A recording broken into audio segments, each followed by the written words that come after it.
Hello மக்களே, வணக்கம். Welcome back to my channel. நாங்கள் இருக்கிறது பார்த்திங்கன்னா ஈஸ்ட் ஆஃப்ரிக்கா யுகாண்டாலங்க. ஆக்சுவலாக என்னடா அது ரோட்டை காட்டுறேன்னு பார்க்குறீங்களேங்க.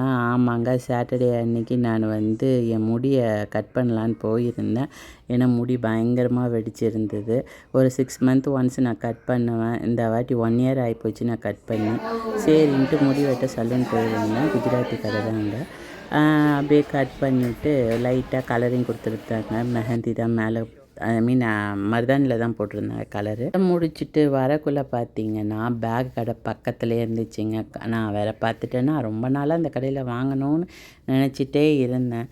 இப்போ உள்ள பூரு அப்படின்னு சொல்லிட்டு பேகை கொஞ்சம் ஆராய்ஞ்சிட்டு எது பிடிச்சிருக்கோ தூக்கலான்னு சொல்லிட்டு தூக்குனேன். பட் நல்லா இருந்துச்சு எங்கள் பேகு எல்லாமே. பட் விலை தான் அதிகம். பட் இது ஓகே. நம்ம இந்தியன் ருப்பீஸுக்கு Uganda shilling 70,000. Indian rupees calculate பண்ணிங்கன்னா 1772 ரூபா வருது. பட் வாங்கலாங்க, நல்லா தான் இருந்துச்சு லெதரு. ஸோ நல்லா பேக் வாங்கியாச்சு. ஓகே மக்களே, இந்த வீடியோ உங்களுக்கு பிடிச்சிருந்தா ஒரு லைக், சப்ஸ்கிரைப் பண்ணுங்கோ.